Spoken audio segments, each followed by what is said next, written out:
어서 오십시오. 네, 안녕하세요. 소장님, 대개 일주일에 네. 여론조사 대선 후보 관련해서 몇 개 정도 나옵니까? 지금 한 평균 이게 지금 보도되는 거는 그래도 좀 골라서 보도를 하고 예. 있거든요. 한 40개 이상 나오는 것 같아요. 40개? 네, 네. 여론조사 기관이 그렇게 많나요? 엄청 많습니다. 근데 지방에도 있고요. 예. 네, 그리고 지금 지방선거 조사까지 같이 하고 있어요. 지금 보도는 잘 안 하지만 네, 굉장히 많이 하고 있습니다. 그러면 대개 어디에서 의뢰해가지고 그렇죠. 또 이렇게 조사를 하지 않습니까? 예. 그런데 방법이 다른 겁니까? 이제 조사가 다르게 나오는 예. 거예요. 방법은 이제 보통 지금 많이 알려져 있는 ARS와 전화 면접 조사 큰 틀은 두 가지 방법을 사용하고요. 표집 툴도 많이 얘기가 나와서 RDD냐 가상번호냐 그 두 가지 안에서 조합을 해서 이제 방법은 달라지는데 예. 최근에 중요한 거는 그 조사 시기예요. 그래서 조사 시기가 이제 어떤 중요한 이슈가 있었는데 그날 조사가 이루어진다. 그러면은 그 조사에 굉장히 영향이 크게 미칩니다. 날짜에 따라서? 예, 지금은 이미 이제 대선이 굉장히 유권자들이 관심을 갖는 시기였다 보니까 오늘같이 이렇게 이제 뭔가 방송이 가처분 나오는 이런 식의 조사가 들어가거나 이제 방송이 된 날 조사가 들어가거나 이런 거 엄청 크게 영향을 받죠. 예, 오늘 국민들이 관심 많은 내용이 김건희 씨 통화 내용, MBC가 방송하기로 한 것 할 수 있냐 없냐 이거 아주 궁금했는데요. 방금 전에 법원에서 결정이 나왔습니다. 할 수 있다. 다만 이러이러한 부분은 방송에서는 안 된다라고 하는 내용입니다. 이 내용은 잠시 후에 좀 자세히 전해드리기로 하고 일단 여론조사 문제점을 먼저 따져보겠습니다. 그러면 이번 주에 나왔던 여론조사 몇 개를 한번 살펴보겠습니다. 오늘 나온 것부터 한번 볼까요? 갤럽에서 조사한 건데요. 이재명 후보 37, 윤석열 31, 안철수 17, 심상정 3 이렇게 나왔습니다. 네. 이재명 후보가 다시 한번 보여주세요. 37. 갤럽. 예. 예, 이재명 후보가 1%포인트 올랐고 윤석열 후보가 5%포인트. 안철수 후보가 2%포인트 올랐고 심상정 후보가 2%포인트 내린 걸로 네. 그렇게 나왔는데 자, 한국 갤럽 조사에서 보면 이재명 후보가 선두인 것을 알 수 있습니다. 현재. 그리고 네. 다른 조사 볼까요? 코리아 리서치 조사인데 이걸 보면 윤석열 후보가 이재명 후보보다 6%포인트 앞선 걸로 나와 있습니다. 자, 이렇게 거의 같은 기간인데 선두가 뒤바뀐다 이겁니다. 네. 또 다른 조사 하나 볼까요? MBS가 오늘 발표한 겁니다. 이걸 보면 이재명 후보가 37, 윤석열 후보가 28, 윤석열 후보가 30%에도 못 미치는 그런 조사가 나왔다 이겁니다. 또 있나요? 자, 리얼미터까지 한번 보겠습니다. 이건 윤석열 후보가 39.2, 이재명 후보가 36.9. 자, 그러면 아까 윤석열 후보가 29%가 나온 게 있는데 윤석열 후보보다 그 조사보다 10%포인트 이상 차이가 나는 겁니다.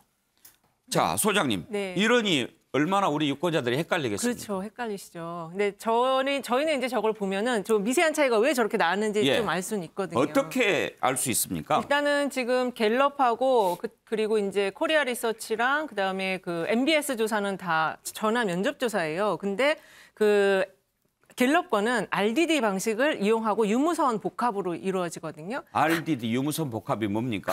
가상 번호를 쓰지 않는 형태로 이루어집니다. 그래서 예. 임의 조합 번호로 지금 갤럽은 걸고 있고 보기도 주질 않습니다. 오픈 문항으로 지금 저기는 조사를 하고요.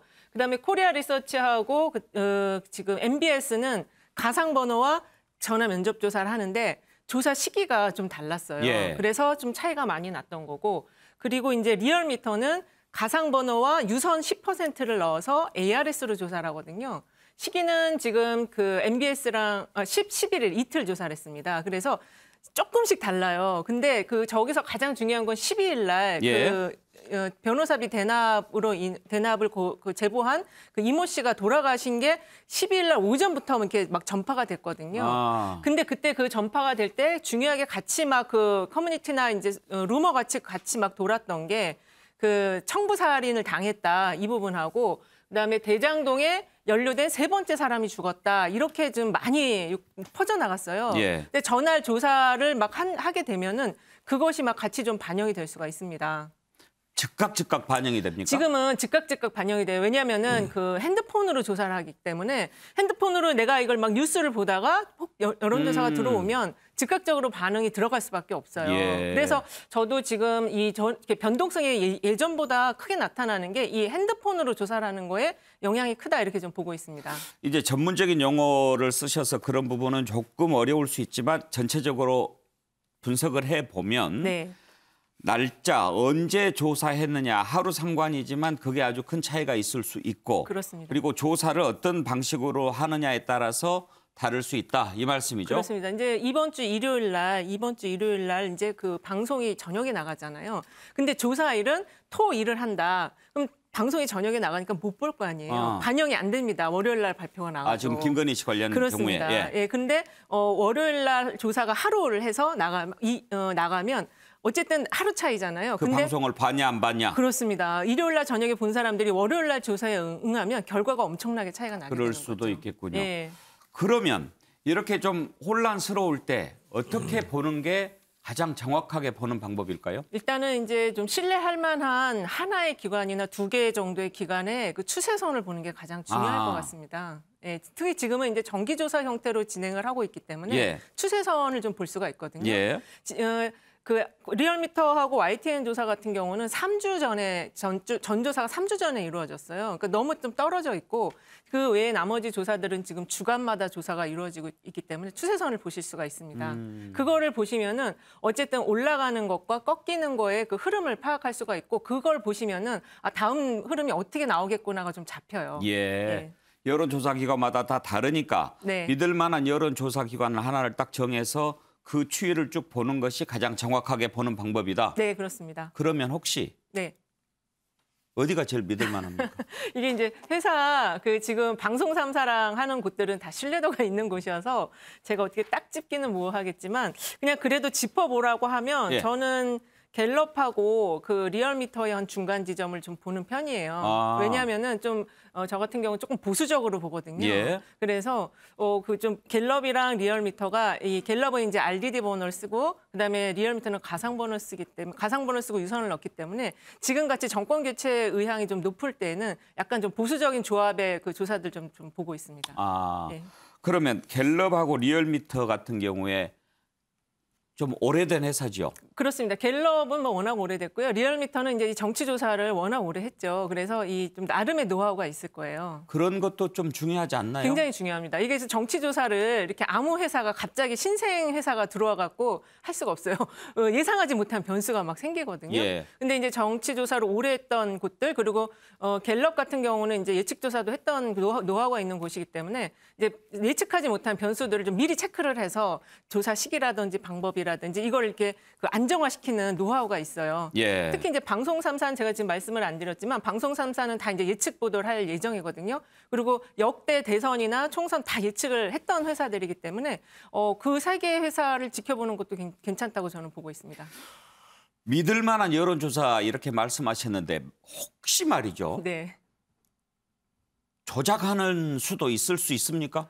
그러니까 이제 좀 솔직하게 말씀을 드리면 이게 전문 영역이다 보니까 합법적인 틀 안에서 고객이 원하는 거를 잘 들어서 맞추는 설계를 할 수는 있어요. 할 수 있습니다. 그런데 이제 그렇게 할 경우에 문제가 되면은 이 회사는 조사회사는 그 신뢰도가 생명이거든요. 한 번이라도 그런 문제 제기가 나오거나 아니면 어느 제3자로 인해서 고소고발이 들어오거나 이러면 회사 이미지가 굉장히 크게 타격을 받기 때문에 사실은 잘 그렇게 안 하죠. 지금 설계라고 얘기하셨는데 네. 만약에 그런 짓을 하다가 들키면 또 드러나면 형사적으로 처벌받지 않습니까? 제가 아는 대표님은 갔다 오신 분도 있어요. 그래요? 네.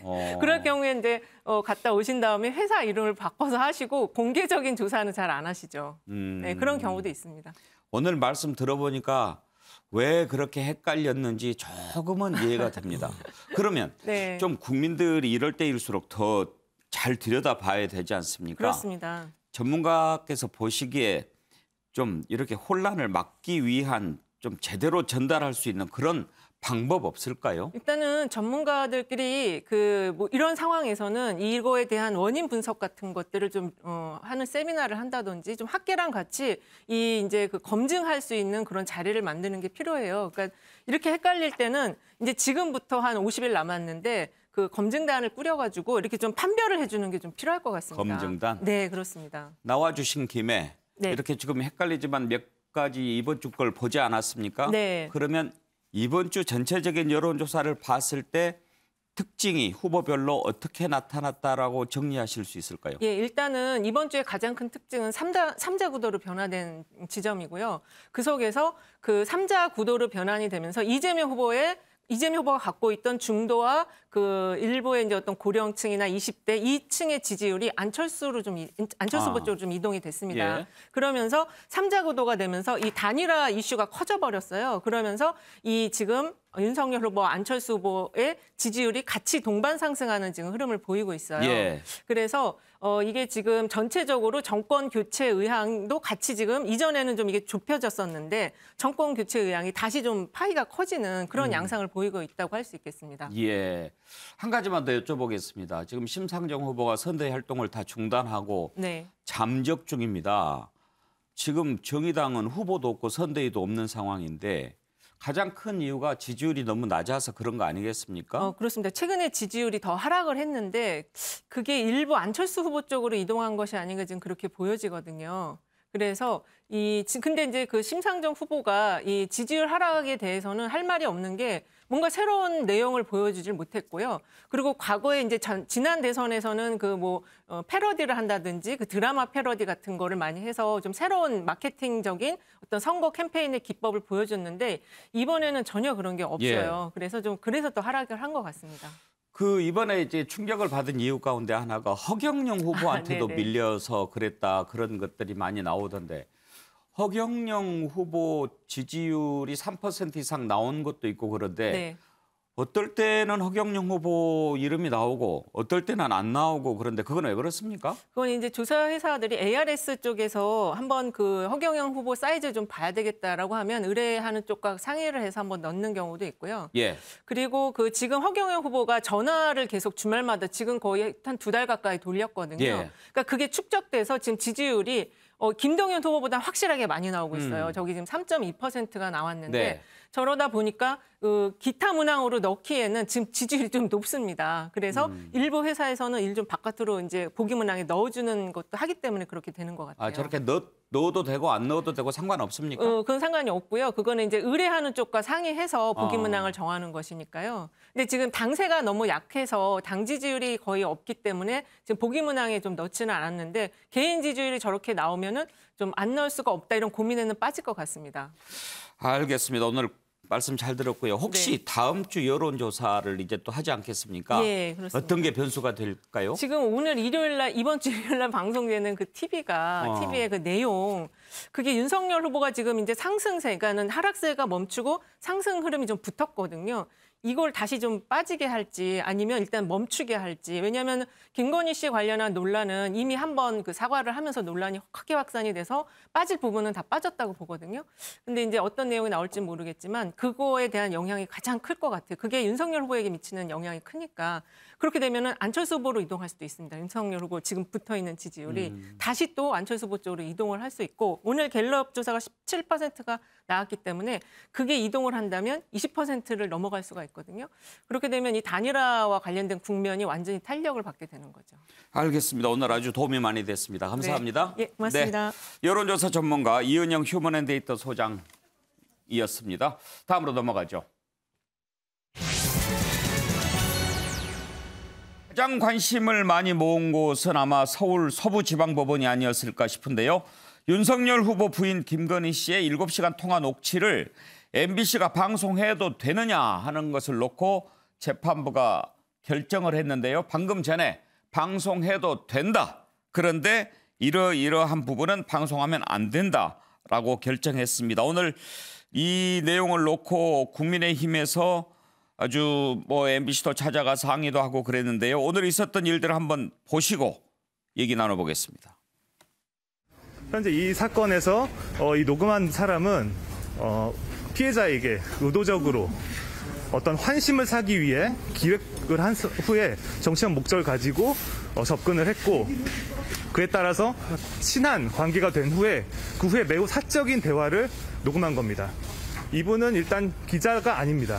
상대방의 동의 없이 몰래 그 사적인 대화를 녹음한다면 이것은 음성권 침해에 해당한다는 것이 2019년 우리나라 대법원 판례입니다.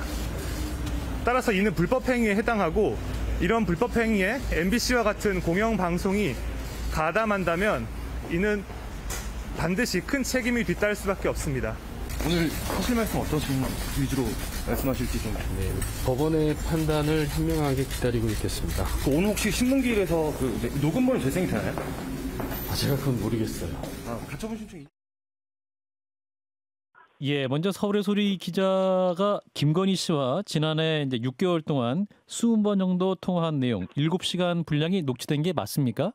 20번이 아니고요. 예. 53번입니다. 7시간 45분이고요. 처음에 서울의 소리 이명수 기자입니다. 이렇게 하고 통화를 했거든요. 예. 근데 이렇게 통화가 수십 차례 이뤄진 건 저도 어떤 기술적인 그런 통화 방법이 있었는지 참 좀 대단하다 이렇게 생각합니다. 맨 처음 김건희 씨와 통화할 때 이렇게 얘기를 했어요. 서울의 소리 이명수 기자입니다. 아하. 그러면 나는 김건희 씨가 기겁을 하고 끊어버릴 줄 알았는데 이렇게 50여 차례가 넘는 통화를 한 거는 김건희 씨 측에서 서울의 소리에 엄청난 관심이 많이 있었을 거다. 예, 자 현근택 대변인께 먼저 좀 자세한 내용을 물어보고 싶은데요. 오늘 이제 서울 서부지법에서 결정이 났지 않습니까? 네. 가처분 신청을 이제 국민의힘에서 또 김건희 씨 쪽에서 냈는데 네. 방송해도 된다라고 한다면 이게 기각이고 방송하면 안 된다라는 게 이제 인용이지 않습니까? 그렇죠. 그런데 네. 일부 인용 그래서 이게 무슨 뜻일까 싶은데 설명을 좀 해주시죠. 그렇죠. 사실 일부 인용이라면 일부 기각이랑 같은 말이죠. 그런데 많은 지금 언론사에서 인용했다 이렇게 보도를 했거든요. 근데 지금 판결 내용을 자세히 보시면 알겠지만 형사 절차적인 것과 관련된 것, 수사 중인 것과 관련된 것 말고는 보도도 된다는 거예요. 그 많은 통화 내용 중에? 그렇죠. 왜냐하면 수사 관련된 거는 나중에 수사 과정에 영향을 미칠 수 있고 그러면 이게 어쨌든 잘못된 신호로 보일 수 있기 때문에 수사 절차와 관련된 것 말고는 보도해도 된다. 그래서 사실은 저는 오히려 언론사에서 할 때 사실상 기각 이렇게 제목을 뽑는 게 맞다라고 해요. 왜냐하면 지금 언론사는 대부분 속보로 그냥 인용이라는 데도 있고 일부 인양이라는 데도 있어서 마치 이제 받아들인 것처럼 방송을 못하는 것처럼 수도 있지요. 그렇죠. 이렇게 보이고 있는데 지금 그 소송 비용이라는 게요. 승패 비율로 따지거든요. 근데 지금 채권자가 5분의 4, 나머지 5분의 1은 채무자. 채무자가 지금 MBC잖아요. 예. 그러면은 한마디로 얘기하면 80% 정도는 MBC가 이겼다. 5분의 4를. 그렇죠. 그렇게 보는 게 맞습니다. 그러면 사실상 MBC 측에서 보도하는데 큰 문제는 없다. 이렇게 보는 게 맞는 것 같습니다. 이 주문을 읽는 방법을 잘 알아야 되겠군요. 그러니까 소송 비용 중에 5분의 4는 채권자가 나머지는 채무자가 부담한다. 이것은 이긴 쪽이 이제 그 부담을 안 하는 거니까. 그렇죠. 패소한 쪽이 부담하기 때문에 채권자 김건희 씨가 80% 졌다. 이렇게 이제 물론 이제 이거는 퍼센트로 따질 수는 없어요. 엄밀하게 따질 수는 없지만 보통 소송 비용은 패소한 쪽이 부담하기 때문에 그런 정도로 그러니까 80% 정도는 MBC 측의 주장을 받아들인 거다 이렇게 보셔도 될 것 같습니다. 그런데 신경민 의원 사실 뭐 MBC가 실제로 이 통화 내용을 방송을 한다 하더라도 스트레이트라고 하는 그 프로그램이 7시간 45분 방송할 수는 없을 거고 그렇죠. 어차피 이제 일부러 할 텐데 원래 이런 내용 방송할 때 수사 관련 내용이라든지 또 지나치게 사생활적인 부분은 아예 방송을 잘 안 하잖아요. 이제 인용이 된 부분 그러니까 방송할 수 없다고 한 부분을 이 문안을 보면은 3개 정도로 나눠놨더라고요. 그러니까 아주 사적인 부분 물론 해서 안 되는 거고요. 조금 이제 논란이 될까 하는 게 수사 중인 사건에 대한 거 그리고 부정적 기사 발언을 한 언론에 대해서 굉장히 불만을 표시하는 김건희 씨의 얘기가 있나 봐요. 이건 안 된다라는 거죠. 이것 3가지 종류의 얘기만 빼고 이게 아마 그렇게 많지 않은 분량일 거예요. 이것 빼고 나머지는 방송에도 좋다는 얘기이기 때문에 방송을 제작하는 MBC 입장에서 보면은 거의 다 방송이 가능할 걸로 보이기 때문에 이 신청서 결정문을 보면은 그냥 방송 가입니다. 그렇죠. 그러니까 지금 제작하는 MBC 입장에서는 여기서 뭐 아마 아주 소량을 제외하고 아마 이 사적인 부분은 보도를 안 하려고 이미 생각하고 있었을 거고요. 아마 기자들에 대한 불만이 있는 것 같은데 그 부분은 방송을 하려고 준비했을 것 같아요. 근데 이 부분만 덜어내면 되기 때문에 사실상 전면적으로 거의 90% 이상 방송을 준비해도 아무 문제가 없다. 이렇게 봐야 됩니다. 그런데 정태근 의원, 지금 이 서울의 소리 백은정 대표 인터뷰를 들어보면은요, 53차례나 통화를 했다는 겁니다. 네. 우리 아내하고도 이렇게 많이 통화를 하기가 힘든데. 이제 서울의 소리라는 방송이요. 처음에 이제 그 유튜브 채널로 해서 주로 이제 이명박 정부에 대해서 반대하는 이 내용들을 핵심으로 하고 윤석열 후보 그 백은정 대표라는 분 스스로가 윤석열 후보 사퇴, 무슨 뭐 추진 본부에 뭘 맡고 있다 이런 식의 타이틀을 갖고 있는 분이에요. 그래서 아마 이제 저도 뭐 경위를 잘 모르겠습니다만 아마 김건희 대표 입장에서 보면 적극적으로 반론을 제기하고 그러면서 이제 뭔가 반대되는 사람들의 마음들을 누그러뜨리기 위해서 그렇게 장시간 통화를 한 게 아닌가 이런 생각이 들고 지금 정보지를 통해서 돌아다니는 내용 중에 문제가 될 만한 내용이 한 6가지 정도로 해서 돌아다니고 있거든요. 근데 그중에서 제가 보기에 특히 문제가 되는 게 한 2가지 정도가 있는데 그중에 또 한 가지는 지금 조금 전에 그 방송을 하지 말라는 소위 언론 관련된 내용이에요. 그래서 저는 너무 그 국민의힘에서 좀 우려를 많이 해서 좀 과잉 대응을 한 게 아닌가 이런 생각이 좀 들어요. 오늘 뭐 MBC도 찾아가서 항의하고 그랬는데 오히려 이런 모습을 보면서 도대체 통화 내용에 뭐가 들어있길래 저렇게 난리를 치는 건가 이런 생각 들지 않겠어요? 그러니까 오히려 그냥 쭉 방송을 했으면 아니 뭐 저렇게 얘기할 수도 있지 했던 내용들을 아마 오늘 그 쭉 과정들이 벌어지면서 내일 시청하시는 시청자들 입장에서 보면 꼼꼼히 내용들을 쳐다볼 수밖에 없는 그런 상황이 됐다고 봐야죠.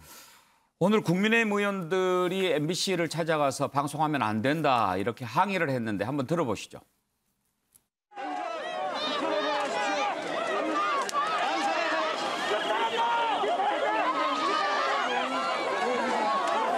우리 국민의힘 의원들은 편파 방송, 불공정 방송 사태를 항의하기 위해 적법한 절차를 통해 찾아왔습니다. 그런데 법을 무시하고 폭력을 행사하면서 길을 가로막는 사람들이 숱하게 모여 있습니다. 무엇이 그렇게 두려워서 진실의 목소리, 국민의 항의의 목소리를 듣지 않고 밀실 속에 꽁꽁 숨어 방송을 하려 합니까? 차정 교수, 김기현 원내대표가 무엇이 두려워서라고 얘기하는데 약간 헷갈리긴 하네요. 오늘 뭐 법원의 판결을 보고 많은 국민들은 그러면 도대체 그럼 국민의힘은 무엇이 두려워서 그렇게 방송을 막으려고 했을까라는 생각을 많이 하지 않을까 하는 생각이 듭니다. 오늘 판결문에 제가 보니까 좀 주목되는 부분이요. 그러니까 이걸 지금 아까 방송하지 말라는 세계 말고는 지금 방송을 해도 된다는 부분인데 그 근거로 뭐라고 이야기를 했냐면 윤석열의 배우자로서 언론을 통하여 국민적 관심을 받고 있는 공적 인물에 해당된다. 그렇기 때문에 정치적 견해는 공적 관심 사안에 해당된다. 이렇게 본다는 거죠. 그러니까 김건희 씨의 이 존재 자체가 단순하게 일반 사임이 아니라 상당히 그러니까 우리 국민들이 이게 영향을 줄 수 있는 사람으로 본다는 것이고 바로 그 때문에 이 지금 김건희 씨 사생활 및 인격권이 일부 침해될 수 있다고 하더라도 유권자의 적절한 투표권 행사를 도모하는 공공이익에 적합하다는 거예요. 부합하다는 거예요. 그렇기 때문에 사실 지금 그 국민의힘이 오늘 찾아가서 저렇게 항의를 했지만 법원의 생각은 다르다는 거죠. 그러니까 지금 이 그 대통령 후보자의 배우자라고 해서 단순한 사인이 아니고 그 사람이 대통령 부인이 됐을 때 미칠 여러 가지 영향력을 봤을 때 국민들이 그걸 중요시해서 투표를 하는 상황이라고 한다면 그 세세한 내용도 알아야 된다는 것이 법원의 판결이기 때문에 그런 측면에서 본다고 한다면 오늘 국민의힘의 오늘 저런 식의 공개적인 이 뭐랄까요 이게 저지하려는 행동 자체는 약간은 이 지금 이 법원의 흐름하고 좀 배치되는 것 같습니다.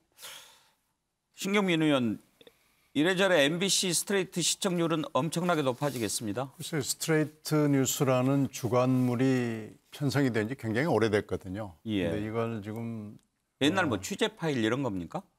이게 지금 보도국 기자 출신들이 제작하는 다큐멘터리입니다. 그러니까 PD 수첩과는 다른 스트레이트 뉴스라고 그래서 주간물이 편성이 돼 있고 옛날에 2580이라고 기억하시는 분들 많을 텐데 그런 스타일. 2580이라고 생각하시면 됩니다. 그래서 기자들이 제작하는 어떻게 보면 탐사 보도물이죠. 요즘에 탐사 보도물이 많이 줄었습니다만 MBC가 보도국 기자들이 만드는 프로와 PD들이 만드는 프로 두 개를 편성하고 있거든요. 근데 스트레이트 뉴스라는 이 프로그램이 그렇게 알려져 있지 않은데 이번에 아주 뭐 굉장히 성과를 높여서 그 표현이 뭐 신문의 표현입니다만은 낙양의 직가를 올릴 정도의 그런 시청률이 이번 일요일 날 나올 것으로 예상이 되고요.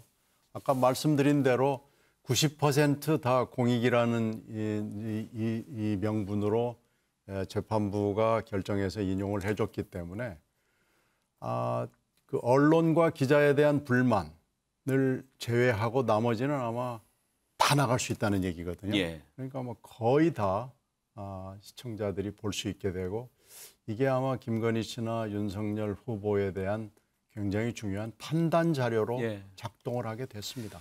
그런데 신 의원께서는 저렇게 국민의힘 의원들이 MBC에 찾아가서 항의하고 또 YTN도 가고 막 그랬다고 하는데 네, 지금 뭐 방송사를 몇 군데 순례했죠. 저런 것은 어떻게 평가하십니까?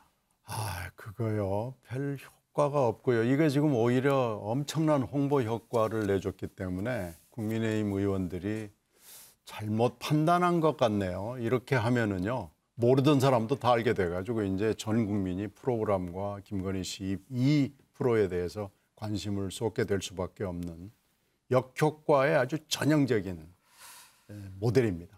정태근 의원 보시기엔 어때요? 지금 국민의힘으로서는 딱히 뭐 이렇게 항의할 방법이 없고 지금 뭐 MBC에 가서는 MBC가 권력에 아부한다 뭐 이렇게 얘기하는데 그런 목소리들이 공감을 얻을까요? 네, 요 보도 이 스테이트와 관련해서는 뭐 여러 가지 논란이 있을 수 있습니다만 우리나라 방송법에 보면은 방송의 편집, 편성의 자유를 보장하고 있지만 동시에 이제 제6조에 보면은 방송의 공정성, 공익성을 얘기를 하면서 구체적으로 방송에 의한 보도는 공정하고 객관적이할 뿐만 아니라 정치적 견해를 보도할 때는 그와 반대되는 견해도 균형 있게 보도해야 된다고 나와 있거든요. 그런데 이제 예를 들면 CBS 같은 경우를 문제 삼았던 경우가 한 프로그램에 패널 구성에 있어서 상대적으로 치우친 구성을 한 것이 아니냐. 예를 들면 KBS 같은 경우는 야당 패널로 나오는 분이 저녁 방송에서 라디오를 진행하기도 해요, 실제로. 이게 문제가 있는 거죠, 사실은. 그리고 이제 YTN 같은 경우가 문제가 됐던 게 뭐라고 그러나요?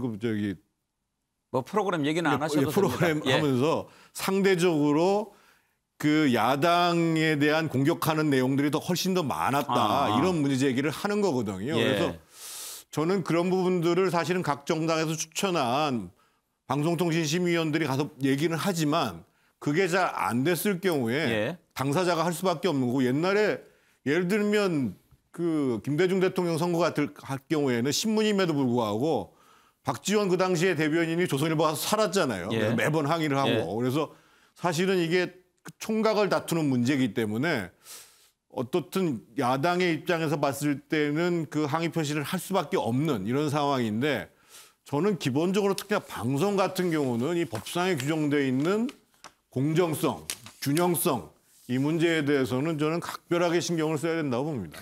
그런데 현근택 대변인. 지금 이재명 후보는 오히려 언론 환경이 이재명 후보한테 불리하다고 하고 다니면서 여러분이 언론이 돼주십시오. 그렇게 하고 있지 않습니까? 그러니까 결국은 이제 뭐 언론의 유불리는요. 어쨌든 이제 언론이 좀 자극적으로 쓰는 면이 있습니다. 그러니까 작은 부분인데 굉장히 어찌 보면 뭐 국민들한테 관심을 끌기 위해서 큰 부분이 있는데 사실 뭐 누가 보더라도 아마 후보들은 다 본인한테 불리하다고 볼 거예요. 지금 말씀처럼 뭐 지금 특정 이제 뭐 프로그램 같은 경우에도 그 원내대표가 가서 직접 얘기했어요. 왜 우리 대변인은 없고 지금 이제 열린민주당 대변인이던 사람이 사실상 민주당하고 합당했으니까 민주당 대변인 아니냐. 예. 저희들도 오히려 그분이 뭐 대변인이 아니면 차라리 뭐 국민으로 대변인을 바꿨으면 좋겠다라는 생각 갖고 있고요. 근데 이거는 뭐 선거 과정에 늘 있는 문제라서 사실은 뭐 끝이 안 날 것 같고 지금 제가 이 방송해도 되는 내용을 지금 그러니까 별지 1, 2, 3이 있는데 예.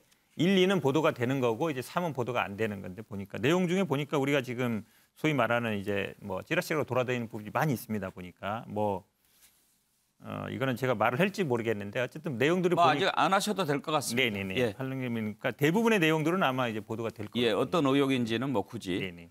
아무튼 이제 방송을 하게 됐다. 그리고 일부 뭐 소송이라든지 이런 관련된 부분은 하면 안 된다. 이게 오늘 법원에서 최종 내린 결정입니다. 자, 이렇게 됐는데 그 과정에 야당에서 이렇게 가서 항의 방문도 하고 그랬는데 또 여야에서 더 나가는 발언도 나왔습니다. 7시간 다 틉시다. 그래 그러면 이재명 후보 형수 욕설도 틀자. 이렇게까지 막 나가는 얘기도 있었는데 한번 들어보시죠. 7시간 통화 녹음 파일에 도대체 뭐가 있는지가 너무 궁금한 겁니다. 예. 아니 아무리 그냥 정치인이 아니고 일반인이라 하더라도 왜 거기에 뭐가 이렇게 숨길 것이 많아서? 라고 오히려 더 궁금해지는 겁니다. 왜 또 7시간 하니까 갑자기 퍼뜩 떠오르는 게 박근혜 세월 7시간이 떠올라요. 아하. 그때도 우리 많이 얘기했던 얘기가 그겁니다. 도대체 뭘 그렇게 숨기고 싶길래 그거를 안 공개하냐. 이것도 네. 마찬가지예요. 우선 7시간이라는 것이 처음부터 끝까지 7시간 말씀을 하신 게 아니라 6개월 동안 작업을 한 겁니다. 모으니까. 6개월 동안 예. 통화를 하면서 그거를 모아서 7시간을 맞췄고요. 지금 딱 말씀하시는 것처럼 그 7시간을 세월호 때 얘기를 하면서 어떠한 마타도어를 또 시작하려고 하는 것은 아니고 형수에 대한 욕설 발언 그것도 편집을 해서 내면은 선거법 위반으로 알고 있습니다. 네. 아니란 문제가 되지 않으려면 처음부터까지 다 들려줘야 된다고 하거든요. 차재원 교수 7시간 다 틀자. 그러면 형수 욕설도 다 틀자. 이거 좀 너무 나가는 거 아닙니까? 그 뭐 국민의힘에서는 상당히 뭐 답답한 측면에서 또 어떻게 보면 또 그러니까 7시간의 뭐 그러한 그러니까 이 분량 이런 부분들 생각했을 때는 저런 식의 주장을 하는 것 자체가 오히려 일종의 뭐 방어적인 측면에서 할 수는 있습니다만 그러나 듣는 사람들 입장에서 특히 저 같은 유권자 입장에서 들었을 때는 약간은 조금은 합리적인 부분이 조금 결여돼 있다는 생각이 들긴 듭니다. 사실은 예. 이게 똑같은 사안은 아니고 그리고 또 지금 이재명 후보의 형수 욕설 부분은 상당히 오랫동안 이야기가 되어 있고 많은 사람들이 알고 있는 사실 그리고 그런 부분들이 지금 다 반영되어 있는 부분들인데 이런 또 새로운 부분들하고 이렇게 또 동등의 등가로 이야기하는 부분은 상당히 저는 좀 문제가 있다는 생각이 들긴 듭니다만 예. 어쨌든 지금 국민의힘이 지금 그러니까 이 공중파 방송을 비롯한 몇몇 방송의 그런 그 공정성과 균형성의 부분에 대해서 저는 이렇게 어필하는 부분은 할 수 있다고 봅니다만 그러나 의원들이 직접 가서 그것도 특히 방송 업무를 담당하고 있는 방송 정책을 담당하고 있는 관련 상임위원들이 직접적으로 가서 이렇게 항의하는 부분은 저는 상당히 좀 부적절한 것이 아닐까라는 생각이 듭니다. 예. 이런 부분들에 대해서는 뭐 여러 가지 또 이렇게 균형을 잡을 수 있는 제도적 장치들이 있기 때문에 그걸 활용할 필요가 있지 않나 생각이 듭니다. 네, 정태근은요. 예, 저게 지금 7시간인데 53번을 통화했다는 거 아니에요? 평균 한 번 통화할 때마다 한 8분 정도씩 통화했다는 건데요. 악의적으로 편집은 안 했으면 좋겠어요. 무슨 얘기냐면 예를 들면 문제가 될 만한 부분들을 끄집어내서 할 텐데 그것만 딱 띄어가지고 하는 것이 아니라 적어도 편집을 할 때 전후 맥락에서 저 얘기가 왜 나왔는지 이런 정도는 그 탐사보도 스트레이트에서 신경을 써야 되는 것이 아닌가 이런 생각을 갖습니다. 예, 저는 충분히 그렇게 하리라고 믿습니다. 공영방송인데요. 그 정도 훈련은 돼 있을 겁니다. 네, 자 다음으로 넘어가죠. 앞부분의 여론조사 살펴봤는데요. 심상정 정의당 후보 낮은 지지율에 큰 충격을 받은 것 같습니다. 오늘 여영국 대표와 통화를 했다고 합니다. 소명을 저버리지 않겠다라고 얘기를 했는데 지금 모든 일정을 취소했습니다. 선대위도 없고 후보도 안 보이고 사퇴 얘기까지 나오는데 어떻게 하게 될까요? 관련된 녹취를 들어보죠. 굉장히 절제된 상태로 소통하고 있다 이렇게 봐주시면 좋을 것 같은데요. 정확하게 대표님하고는 이제 소통을 하고 계신 상태인 것으로 알고 있고요. 사견을 전제로 말씀을 드리면 전 심상정 후보님은 뭐 사퇴를 하시거나 뭐 이러실 분은 아니지 않을까라고는 생각합니다.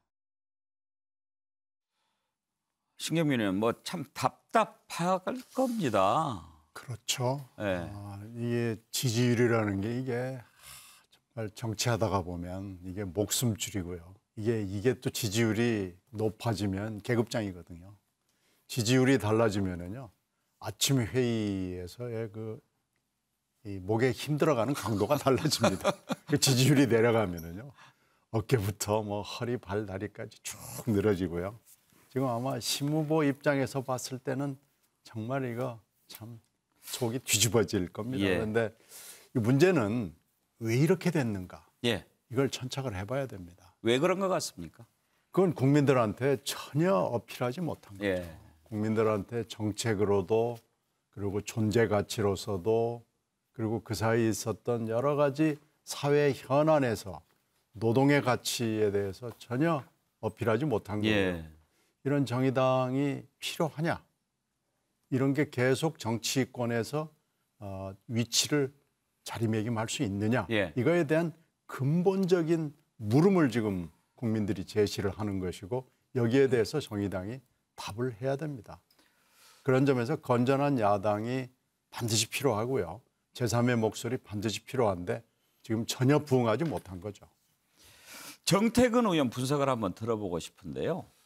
저는 크게 봐서는 두 가지 요인이 있다고 생각합니다. 그동안 정의당이 사실은 아주 소수 정당임에도 불구하고 예를 들면 인사청문회 같은 게 벌어지면 정의당의 데스노트라는 것이 중요할 정도로 국민들이 상당히 합리적이라고 받아들였단 말이에요. 그런데 정의당이 조국 사태를 거치고 선거법 개정을 하면서 본인들의 힘들을 키우기 위해 가지고 사실은 여권과 연대하는 모양새를 가졌고 이번에도 사실은 정권 교체보다는 양당 정치 종식이라는 데에 무게중심을 둔 거예요. 거기에 대해서 이거는 국민들이 아니지 않느냐. 그래서 근본적으로 전략적 노선 설정에 문제가 하나 있는 것 같고 또 한 가지는 이거는 많은 분들이 주목하지 않는 일인데 최근에 이석기 씨가 석방이 됐어요. 그런데 지금 우리나라에서 진보적 이념 정당이라고 얘기하는 게 정의당하고 소위 이 자주파, 주사파들을 중심으로 하는 과거의 통진당 계열들이 존재하거든요. 그런데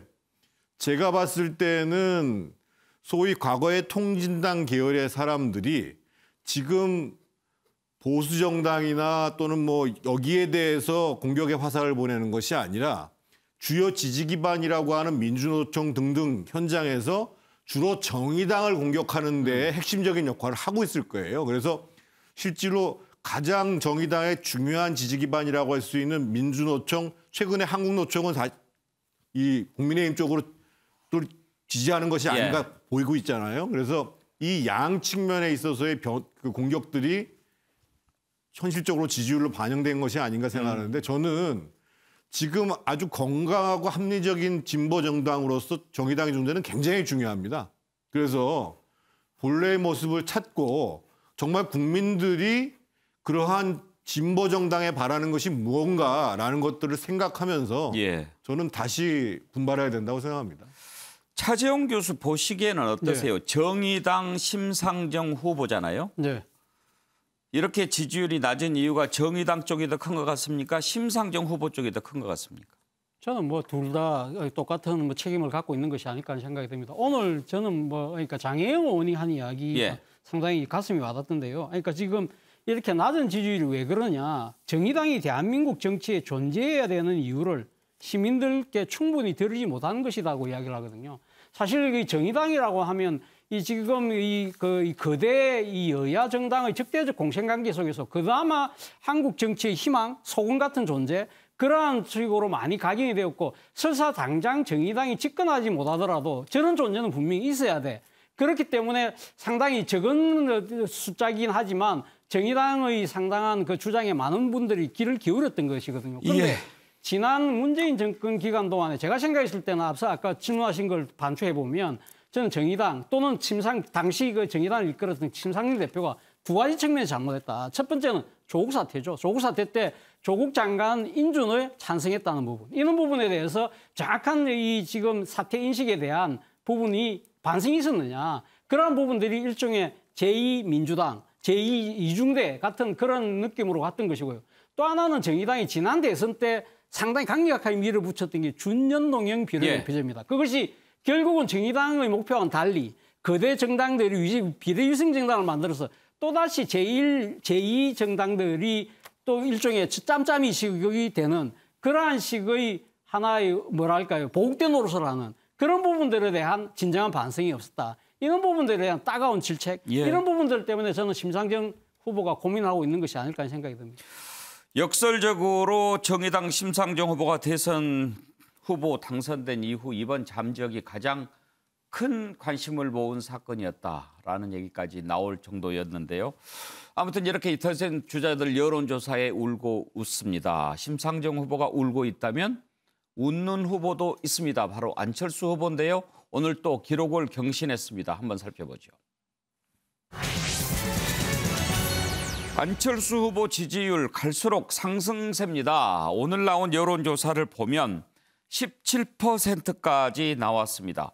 윤석열 후보 지지율이 반등하면 다시 내려갈 줄 알았는데 15%를 찍고 이제 17%, 20%까지 향해서 지금 질주하고 있습니다. 어디에서 이 지지율이 나오고 있는 걸까요? 국민의힘에서는 자꾸 별것 아닌 것처럼 치부하려고 하지만 상황은 그렇게 간단하게 보이지 않습니다. 관련된 내용을 좀 들어볼까요? 안철수 후보 측에서 지지율이 일정 부분 매 선거마다 있는 일이긴 합니다만은 지지율이 일정 부분 올라가면은 그 다음부터는 매우 강한 양비론으로 양쪽을 때리면서 이제 자기 공간을 넓혀보려는 시도를 하거든요. 그런데 이번에도 슬슬 또 이제 양비론으로 양쪽 때리고 있거든요. 최근에 이재명 후보와 윤석열 후보가 각각 본인들의 공약을 대중에게 널리 알리는 데 성공했던 반면에 안철수 대표의 공약은 좋은 것들이 있겠죠. 근데 그것을 알리는 데는 실패하고 오히려 정치 공학이나 아니면 단일화 아니면은 그 외 양비론 요 정도만 지금 안철수 후보에 대해서 언급되고 있는 것이 아니냐. 글로 잠시 옮겨갔으니까 다시 돌아올 것이다 이렇게 얘기를 합니다.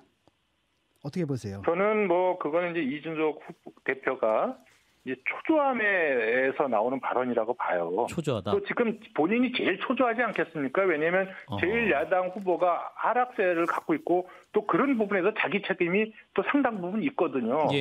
그렇기 때문에 이 지지율 하락을 막거나 올려가지 않으면 본인은 계속해서 초조할 수밖에 없어요. 협상하고 계세요? 전혀 없습니다. 전혀 없으십니까? 전혀 없고 생각 없고요. 그래서 하도 계속해서 물어보니까 그래서 제가 안철수 후보님 전혀 없습니까? 앞으로 이런 질문이면 아예 답변을 거부하는 걸로 이렇게 하자. 신경부 위원님, 이준석 대표 그리고 이제 그만둔 김종인 총괄선대위원장까지도 초반에는 무시 전략이었지 않습니까? 저러다 말 거야라고 했는데 이거 몇 프로 안 됐으니까요. 그렇죠. 근데 어떻게 하다가 이렇게 올라갔을까요? 그건 이제 후보들이 불안하고 불신이 국민들 사이에 있는 거죠. 후보들이 짱짱한 후보들이었으면은 안철수 후보에게 넘어갈 리가 없는데 지금 안철수 후보에게 넘어간 표를 분석해 보면 중도에서도 갔지만 국힘당 지지층에서도 넘어간 걸로 판단이 되기 때문에 이렇게 보면 후보 책임입니다. 결국은 후보들이 믿음과 안정감을 주지 못했기 때문에 넘어간 것이고요.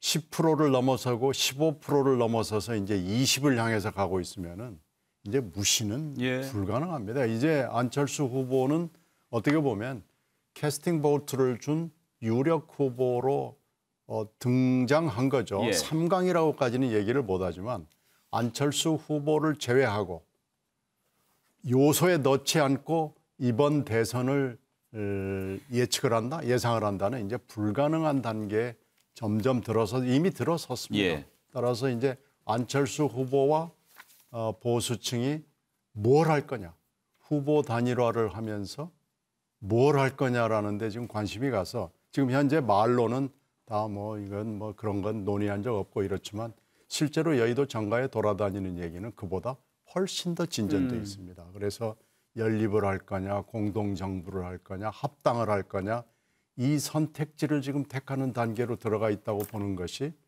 정상적인 관찰입니다. 지지율이 올라가면서 세력도 커지고 있습니다. 새누리당의 비대위원장을 지냈던 임명진 목사도 오늘 안철수 후보 지지 선언을 했습니다. 현근택 대변인, 네. 안철수 후보 지지율 상승이 이재명 후보한테 꼭 그렇게 도움이 된다고 볼 수는 없겠죠?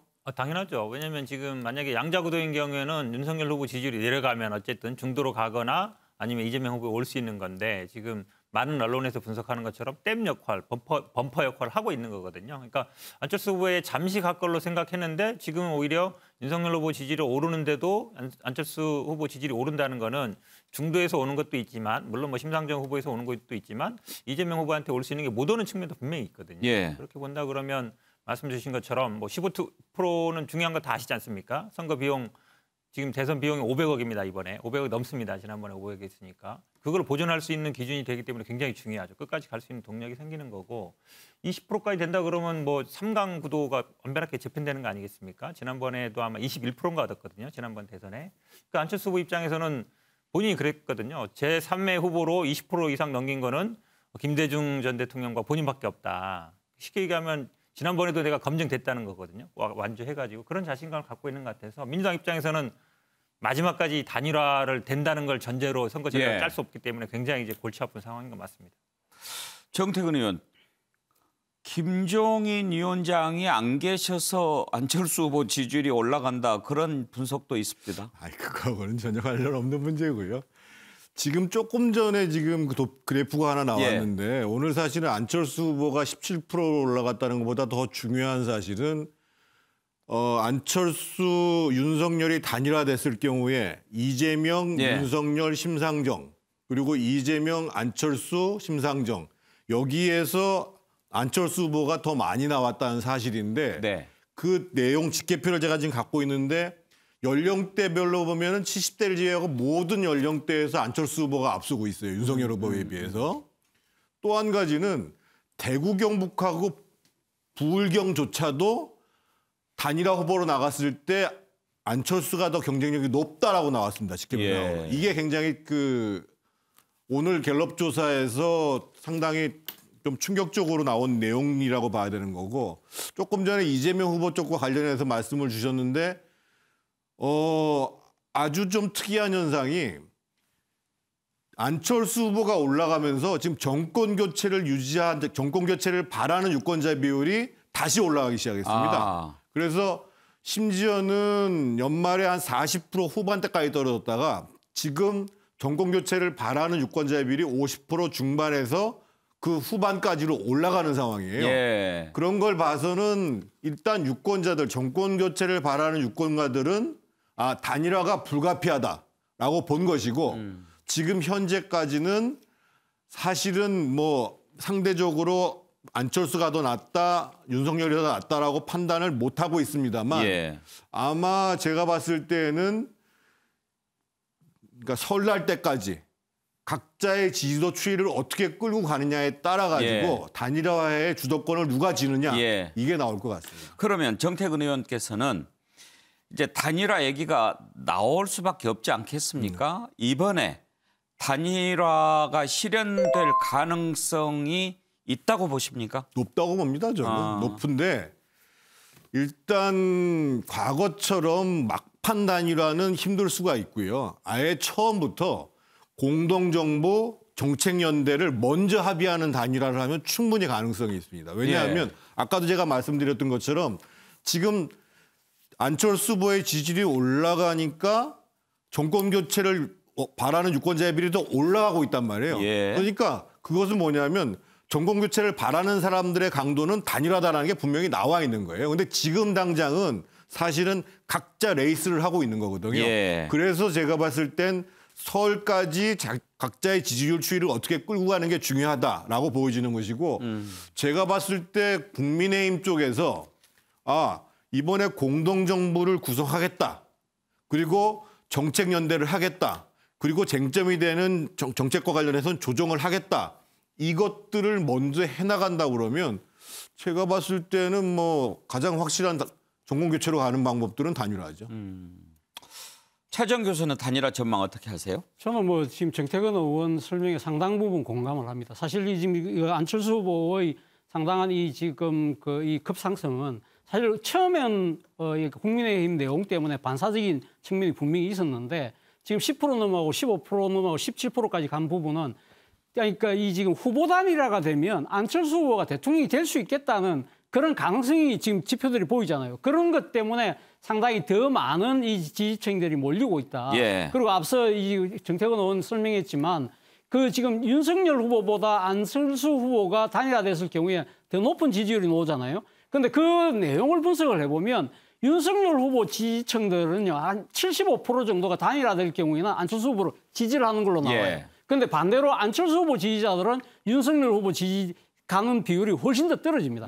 그만큼 그러니까 안철수 후보에 대한 그러니까 안철수 후보를 내세운다 하더라도 예를 들면 보수 지지층 입장에서는 어떤 식으로든 지금 정권 교체가 더 우선이라는 생각 때문에 상당히 아마 안철수 후보에 대한 기대가 커지고 있는 것인데요. 뭐 말씀하신 것처럼 이 지금 이 바로 그러니까 선거 직전에 뭐 일종의 나눠먹기식 그러한 이 정치공학적인 단일화보다는 미리 그러니까 공동정부를 구성해서 뭔가 정치적 책임을 나누는 그러한 이런 단계를 밟아간다고 한다면 저는 뭐 유권자들이 상당 부분 동의할 가능성이 높다. 문제는 그 과정이 과연 순조롭게 될 것이냐가 문제입니다. 예, 이렇게 단일화 가능성 높게 보시지만 민주당의 박영선 지금 선대에서 디지털 대전환 위원장 맡고 있는데요. 어려울 거다 이렇게 전망했습니다. 들어보시죠. 가능성이 있다고 보세요? 일단 시도는 할 겁니다. 시도는 왜냐하면 언론의 시선을 끌기 위해서. 김건희 이슈가 이게 문제가 심각하다고 하니까 중간에 그 어떤 새로운 뭐 갈등 양상을 만들어서 다시 이걸 끊고 가는. 예. 저는 단일화도 그런 어떤 하나의 전략 구사의 도구가 아닐까 그렇게 생각하고 있습니다. 최종적으로는 성사는 될 거라고 보십니까? 어떻게 보십니까? 성사는 굉장히 힘들 것이다. 신경민 의원, 제가 듣기에는 약간 희망사항처럼 들리는데요. 저게요. 2012년도에 문재인 후보와 안철수 후보의 단일화 문제를 논의를 할 때 그 박영선 전 의원이 전 장관이 그 당시에 그 팀장이었습니다. 아하, 예. 그 합의를 단일화 도출하기 위해서 가까이서 굉장히 노력을 했고 그 당시에 거의 됐어요. 거의 돼가지고 자 이제 안철수 후보한테 가서 메시지만 전하자라는 단계였는데 제가 그때 그 금요일 밤에 7시인가요? 갑자기 생중계 예고가 뜨더니 안철수 후보가 턱 나와서 저는 다 그만두겠습니다라고 그래서 깜짝 놀랐습니다. 이제 그게 지금 2012년 딱 10년 전의 기억을 우리가 다 가지고 있죠. 그리고 이제 2017년도에는 나왔잖아요. 그래서 아까 얘기한 대로 21%를 얻었잖아요. 그 당시에 홍준표 후보가 그렇게 많이 얻지 못했습니다. 그래서 두 사람을 합하면 41%를 얻은 문재인 당선자보다도 높았습니다. 그래서 2012년과 2017년도의 기억을 우리 모두가 가지고 있죠.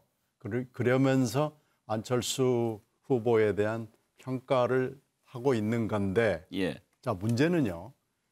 지금은 2022년입니다. 그리고 지금 50여일밖에 남지 않은 상황이고 지금 현재 금방 우리가 쭉 분석을 했던 대로 상황이 많이 바뀌었어요. 이 국힘당의 내용 때문에 조금씩 왔더니 지금 또 갑자기 또 한번 점프가 일어났고 이 상황이 되면은 예전의 안철수가 아니다라는 얘기. 상황도 아니고 본인도 바뀌었다. 이렇게 보고 지금 이 상황에서 이 여건에서 미래를 예측하는 것이 맞다. 저는 그렇게 봅니다. 현근택 대변인. 가볍게 생각해서 지금 후보들 가운데 단일화 경험 제일 많은 사람이 안철수 후보 아니에요? 그렇죠. 그 정도 많이 단일화 해봤으면 아마 단일화 노하우도 좀 있을 것 같은데요? 최고 전문가죠. 근데 안철수 후보가 잘 생각해 보시면 단일화 협상에 응한, 그러니까 물론 협상은 다 했겠지만 최종적으로까지 간 거 생각해 보시면 지금 이제 2012년 그때는 물론 협상을 갖고 거의 이제 종전에 나중에 사퇴했지만 지난번 서울시장 선거가 어찌 보면 제가 보기에 협상 끝까지 가서 단일화한 건 거의 유일한 것 같아요. 그때 상황 보시면 본인이 나갔을 때는 박영선 후보보다 훨씬 이기는 상황. 오세훈 후보는 처음에 못 이겼지만 나중에 이겼지만 그렇게 보면 본인이 유리한 구도에서는 들어갔거든요. 단일화 끝까지. 그러니까 여론조사 물론 이제 여론조사를 어떻게 할 거냐 여러 가지 짜긴 했지만 그럼 아마 안철수 후보 입장에서도 본인이 유리한 구도에서 이길 수 있다라고 한번 갈 것 같고요. 만약에 안 될 것 같다. 그러면 제가 보기에 뭐 포기하는 형태가 됐든 아니면 뭐 끝까지 협상을 안 갔든 아니면 뭐 진행할 것 같은데 저는 지금 상태에서 봤을 때는 일단은 단일화 협상에 들어갈 가능성이 더 높다 이렇게 보고 있습니다. 예. 자, 다음으로 넘어가겠습니다. 기다리던 TV 토론 대선 후보들 간에 설 전에 볼 수 있을 것 같습니다. 그런데 이재명, 윤석열 두 후보만의 양자 토론으로 일단 시작을 할 것 같습니다. 오늘 두 당이 합의를 했는데요. 안철수, 심상정 두 후보 측은 아주 반발하죠. 왜 우리를 빼냐. 왜 양당이 1대1 토론 합의했을까요? 그 배경 궁금한데 일단 양당의 토론 협의 관계자들의 얘기를 들어보시죠. 합의사항 제1항 설 연휴 전 양자 TV 토론을 시작하기로 한다. 2항 방식은 지상파 방송사에 지상파 합동 초청 토론을 주관해 줄 것을 요청하여 진행한다. 양자가 모여서 회의했기 때문에 저희 둘이 회의하면서 사자 토론에 대해서 얘기하는 건 월권이죠. 민주당 입장은 사자 토론 제안이 들어와도 저희들은 수용하겠다는 겁니다. 지금은 양자 토론으로 얘기가 됐고 양자 협상을 한 겁니다. 그래서 만약에 그걸 한다면 후보의 일정이나 모든 거가 새로 끼어들어가야 되기 때문에 그거는 지금 현재 좀 고민을 해봐야 될 사항입니다. 정태근 의원, 일단 지금 두 의원 얘기를 들어보면 민주당은 사자 토론 해도 된다 그런 입장인 것 같고 오히려 국민의힘이 양자 토론을 더 원하는 것 같은데요. 당연히 국민의힘 입장에서는 양자 토론이 낫죠. 그리고 사실은 윤석열 후보가 지지율이 괜찮았을 때에는 양자 토론에 적극적으로 응할 필요가 사실 있었죠. 근데 오늘 아까 김건희 씨 관련해 가지고 법원에서 가처분 처분이 내리듯이 만약에 양자가 TV를 통해서 방송을 통해 가지고 토론한다고 그러면 아마 제가 봤을 때는 안철수 후보 쪽에서 가처분 신청 낼 겁니다. 왜냐하면 TV 같은 경우에 있어서는 소위 선거방송 심의 규정을 준용해야 되거든요. 그래서 두 분께서 예를 들면 유튜브를 통해 가지고 뭐 옳은 소리를 하든 뭐 3프로 TV를 하든 민주당 방송 TV를 하든 이렇게 하면 두 분께서 토론하는 것이 충분히 가능할 텐데 저는 뭐 지상파든 보도채널이든 종편이든 방송 채널을 이용해서 토론을 하게 되면 아마 양자만 토론은 지금 현실적으로 불가능할 겁니다. 근데 일단 선관위가 이렇게 유권 해석을 내리긴 했어요. 언론기관이 주관하는 토론회의 경우에는 이재명, 윤석열 두 후보만 참석하는 것이 가능한가 이렇게 연합뉴스가 문의를 했더니 언론기관이 자율적으로 공정한 기준을 마련해 초청 대상자를 선정할 수 있다 이렇게 답을 했다고 합니다. 그러니까 이제 선거방송 토론위원회가 법정토론 주관하지 않습니까? 그때는 다 나와야 되지만 기준에 맞는 후보는 이런 경우에는 뭐 법적으로 규정돼 있지 않다라고 하는 건데 신경민 의원 일단 1대1 토론을 할 수는 있게 돼 있나 봐요. 가능한데 이게 전에 사례가 있습니다. 그래서 그 당시에 문제 제기가 있었어요. 그래서 마지막에 법원으로 가네 마네 그러다가 결국은 양자를 풀고 다자로 간 그런 일이 있었거든요. 이번에도 틀림없이 이 선관위가 아니고 결국은 법원으로 가서 법원에서 이것도 오늘 김건희 씨 관련처럼 법원의 판단을 다시 또 최종적으로 구해야 될 겁니다. 그런데 신경민 의원 보시기에 윤석열 후보는 왜 양자 토론이 더 유리하다고 판단했을 것 같습니까? 뭐 공격을 혼자 하는 것보다는 여러 사람이 하는 게 맞다고 보겠죠. 이재명 후보에 대한 것도 혼자 하는 것보다는 같이 하는 게 맞다고 보겠죠. 안철수 후보가 윤석열 후보를 공격할까요? 아니죠. 다 하겠죠. 안 정권 후보는 교체 스피커가 2개가 나오면 더 유리한 거 아닌가요? 그러니까 하여튼 뭐 이제 여러 가지 계산이나 이 매트릭스는 가능한데요. 예. 일단은 그 유불리를 지금 굉장히 많이 따져서 하는데 실제로 어떻게 되느냐와 상관없이 예. 토론에 임하는 유불리 계산이 굉장히 중요합니다. 그래서 지금 그렇게 판단을 한 거죠. 현근택 대변인 민주당 입장을 떠나서 한번 생각을 해봤으면 좋겠어요. 1대1로 하면 이게 정말 숨 쉴 공간이 없잖아요. 완전 맞짱 그렇죠. 토론이잖아요. 네네. 세 사람이 하면은 조금씩 쉴 공간도 있고 그럴 텐데 아무래도 경험이 더 적은 후보가 더 불리하지 않을까요? 그렇죠. 근데 아마 윤석열 후보 입장에서는 1대1로 하고 싶은 게 이제 안철수 후보가 추격해 오고 있거든요. 그러면 이제 3자가 섰을 경우에는 세 사람 중에 한 사람, 그리고 야당 후보 2사람 중에 한 사람이 되기 때문에 안철수 후보자가 들어왔을 때는 본인이 동무대가 아니라 3분의 1로 줄어드는 거죠. 그렇다 본다 그러면 당연히 1대1로 하고 싶을 거고 민주당 입장에서 뭐 1대1 뭐 나쁘진 않습니다. 근데 말씀처럼 이게 사실은 뭐 법적 제한은 없어요. 제가 보기에 법으로 가더라도 뭐 지금 선관위 해석처럼 선관위가 주최하는 게 아니기 때문에 방송사가 하는 거기 때문에 선택권이 있습니다. 그러니까 할 수 있는 거지만 저는 아마 시작의 의미가 있다. 양자 토론이라도. 시작하면 사실은 공중파뿐만 아니라 뭐 종편, 라디오, 신문사 다 할 수 있거든요. 그러면 아마 처음에는 양자를 하다가도 3자, 그럼 또 뭐 심상정 후보도 나는 왜 안 끼냐 이럴 수 있고 허경영 후보도 나는 왜 안 되냐 이럴 수도 있는 거거든요. 그래서 뭐 자연스럽게 협상이 돼갈 걸로 보고 있어서 뭐 일단은 시작하는데 저는 좀 의미가 있다고 보고 안철수 후보 같은 경우에는 지금 지지율로 보면 제가 보기에 국민들 입장에서도 안철수 후보는 넣어야 되는 거 아니냐 이런 여론이 좀 많이 있을 것 같습니다. 그런데요, 차재원 교수 오늘 뭐 이제 그 국민의당이랑 정의당에서 반발합니다만은 만평에 재미있는 만평이 하나 있습니다. 네. 안철수 후보가 왜 나는 안 넣어주냐고 막 이렇게 항의를 하니까 어떤 게 좋을지 몰라. 둘이 다 폭삭 망할 수도 있으니까. 만약에 진짜 뭐 안철수 그 만평처럼 그러니까 지금 그 여야 유력 후보 2사람이 그러니까 토론을 했는데 뭔가 생산적이고 발전적인 모습이 아니라 일종의 네거티브 해가지고 그런 식으로 공방으로 간다고 한다면 2사람에 대한 비호감이 더 높아지면 상대적 반사적 이익을 받을 수는 있겠죠. 그렇지만 뭐 안철수 후보 입장에서는 아마 앞서 뭐 말씀하신 것처럼 저는 뭐 법적인 조치를 통해서라도 아마 이 2사람이 지금 이렇게 양자 토론하는 모습을 그대로 방치하지는 않을 것이다. 왜냐하면 그런 모습 자체가 본인이 지금 상강구도를 만들어야 되는데 양강구도를 오히려 그러니까 이 조장하는 그런 셈이 되기 때문에 본인 입장이 절대 자시하지 않을 거라는 생각이 듭니다. 그렇죠. 지금 뭐 국민의당, 정의당은 반발하고 있습니다. 관계자들의 얘기를 들어보시죠.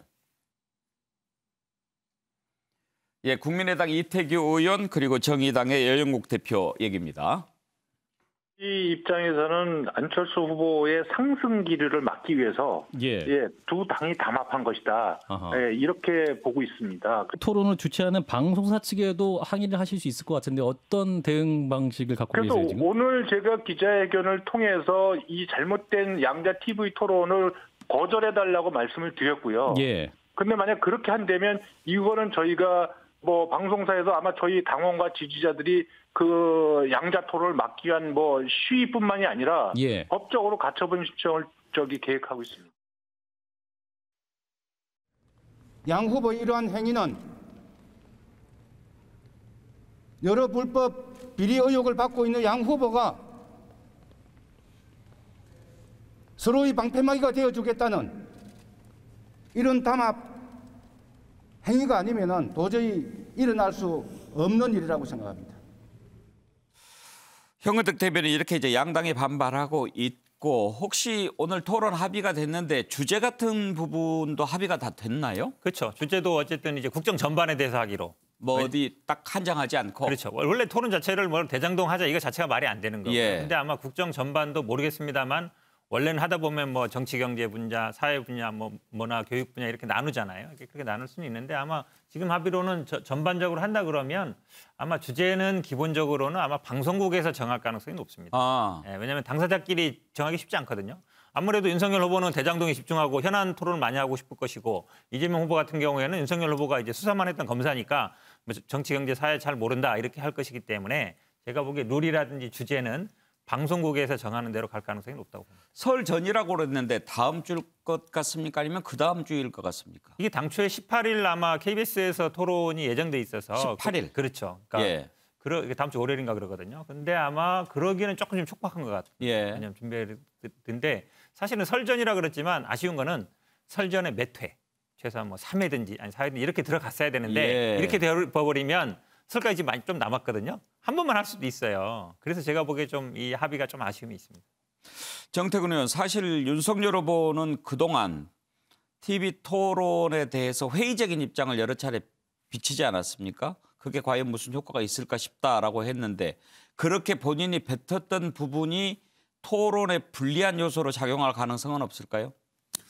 그거는 이미 다 반영이 됐죠. 그러니까 사실은 뭐 제가 말씀드렸습니다만 토론을 막상 하면 윤석열 후보가 잘할 거예요. 예. 그런데 마치 토론을 피하는 모습처럼 그래서 앞서 나가고 있으니까는 피하는 거 아니냐 했다가 지금 지지율이 쭉 빠져버렸잖아요. 그래서 그건 이미 반영된 거고 아마 토론을 하게 되면 상당히 이번에는 좀 제대로 준비해가지고 예. 윤석열이라는 후보가 국정에 대해서 이렇게 생각들을 정리해 있다. 이런 모습을 보여줄 수 있을 거라고 보여집니다. 차지혁 교수, 역사적으로 TV 토론이 미국의 경우도 그렇고 이렇게 정말 그 승부에 분수령이 된 적이 많이 있었죠. 그렇죠. 뭐 대표적으로 미국의 그 TV 대선 토론이 제일 처음 시작된 게 1960년. 그러니까 케네디 후보와 닉슨 후보의 대결이었는데 사실 바로 그 직전만 하더라도 닉슨이 부통령을 했기 때문에 인지도가 훨씬 높았거든요. 근데 그 TV 토론 한 방으로 역전이 되는 그러한 상당히 역사적인 뭐 여러 가지 반전이 일어났던 상황이 있었기 때문에 그 뒤로 대한민국 정치에도 상당히 그러니까 TV 토론을 잘하는 분 그런 부분들이 상당히 또 이 승기를 잡는 그런 경우도 몇 번 있었기 때문에 상당히 중요해질 수밖에 없는 그런 정치적 이벤트라고 할 수 있겠습니다. 신경민 의원께서 이렇게 역대 미국의 TV 토론 중에 최고로 꼽는다면 어떤 걸 꼽으시겠습니까? 최악은 꼽을 수 있죠. 최악. 최악이 지난번 트럼프. 바이든 예. 그건 뭐 전 세계적으로도 최악이었으니까요. 예. 그건 뭐 두 후보가 계속 소리 지르면서 상대방을 가리키면서 삿대질하고 예. 뭐 닥쳐라는 얘기까지 나오고 셧업이라는 예. 표현까지 나왔으니 최악이고요. 그 전에 보면은 이제 우리도 그런 추세로 가는데 너무 이게 세밀하게 나눠지면서 사실은 이 우열을 가리기가 굉장히 힘든. 그래서 이번에도 그 양자가 될지 뭐 어떻게 될지 모르겠습니다는 지상파 3사가 중계를 하고 이런 걸로 봐서 굉장히 세밀하게 할 텐데 방송사로서는 주도권 토론과 자유 토론을 적절하게 섞고 사회자가 개입하지 않는 쪽으로 그래서 예. 양 후보가 자기들끼리 아예 이슈도 지금 국정 전반이라니까 사실 아무거나 해도 되거든요. 예. 사적인 얘기를 해도 됩니다. 왜 그러냐면 이게 국정이 굉장히 중요하다 이렇게 할 수 있으니까 그렇게 따지면은 아마 굉장히 소란스럽고 예측할 수 없는 그런 토론이 될 것으로 보입니다. 후보가 어떤 점을 제일 주의해야 될까요? 실수하면 안 됩니다. 단어 하나라도 실수를 하면은 그것이 계속 증폭이 되기 때문에 예. 실수하는 후보가 지는 겁니다. 네.